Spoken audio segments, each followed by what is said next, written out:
مولاي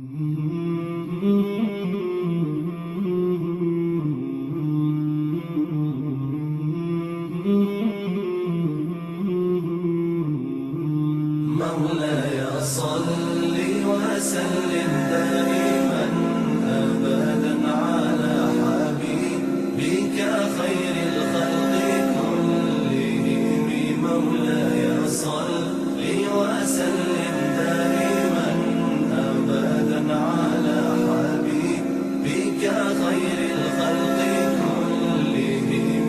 محمد سيد الكونين والثقلين، محمد سيد الكونين والثقلين والفريقين من عرب ومن عجم. مولاي صل وسلم دائما أبدا على حبيبك.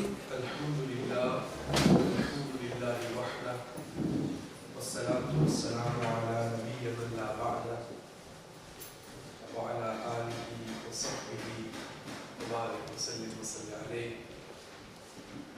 مولاي صل وسلم دائما أبدا على حبيبك خير خلق كلهم. يا رب بالمصطفى بلغ مقاصدنا واغفر لنا ما مضى يا واسع الكرم.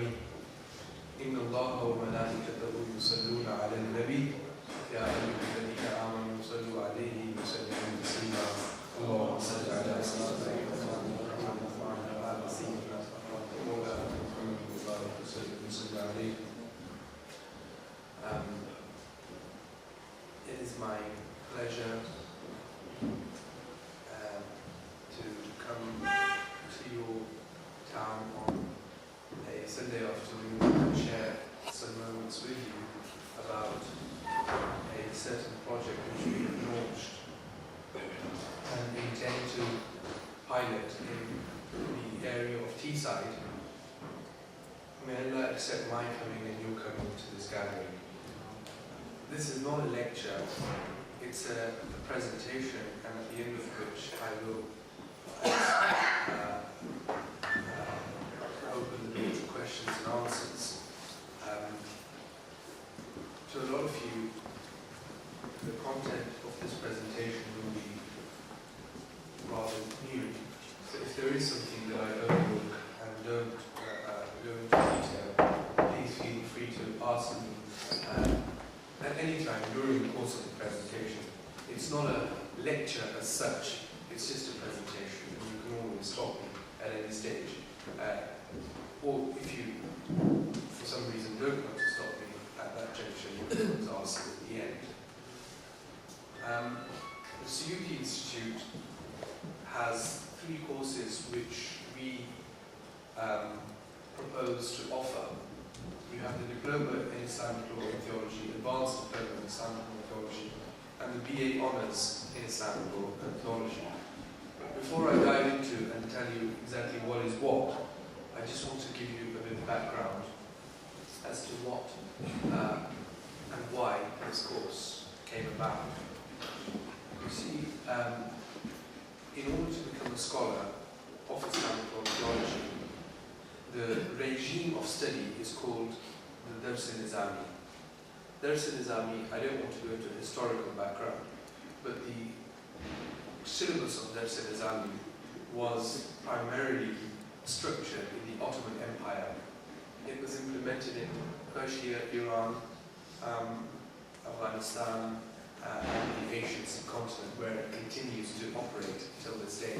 So if you want to become a scholar, the Dars-e-Nizami was the syllabus that you would follow. The problem with this Dars-e-Nizami syllabus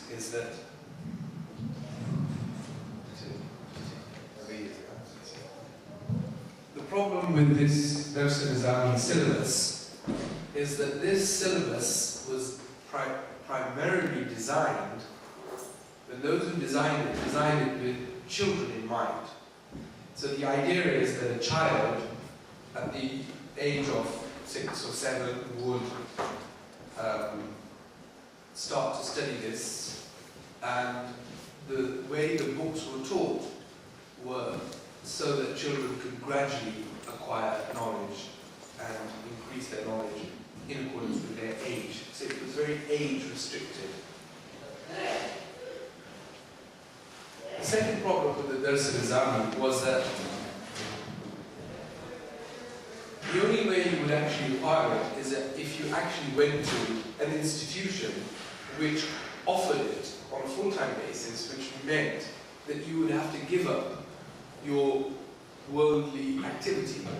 Unfortunately, in the subcontinent, what had happened is that because career and knowledge was orientated around career, and the knowledge of deen at best allowed students to graduate and become imams of mosques, which was a very, very unattractive career proposition.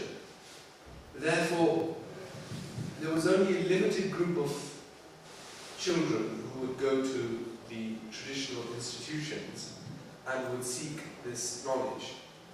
They would be deprived from secular knowledge. They would dedicate their lives to the pursuit of this knowledge. Such courses ranged between 6 to 8 to even 11, 12 years, depending on the institution you studied at. But the principle was that you would have to give up everything and you would have to go. Even now, those institutions that offer this, you would have to literally give up everything and go and seek that knowledge. Of course, in the UK, those institutions that offer it only offer this course to children who come give up their lives and go through the system. But those universities that offer this education, their premise is very different. Those who offer it in Europe, of course, a certain part of it is delivered by Orientalists, who we'll talk about later on. But in the main, the way it is structured is so rigid. If I give you one example, you'll see what I mean. The Al-Azhar University in Egypt was renowned for teaching the Dars al-Nizami. But you simply cannot go and join the BA Honours degree program just like that. You would have to spend 3 years in an institution known as Khasa Drasa, where you would have to familiarize yourself with the Arabic language. And 9 times out of 10 people don't get past that because it's very difficult to learn a foreign language. And learning a foreign language, even though it's Arabic, is actually quite a morbid affair because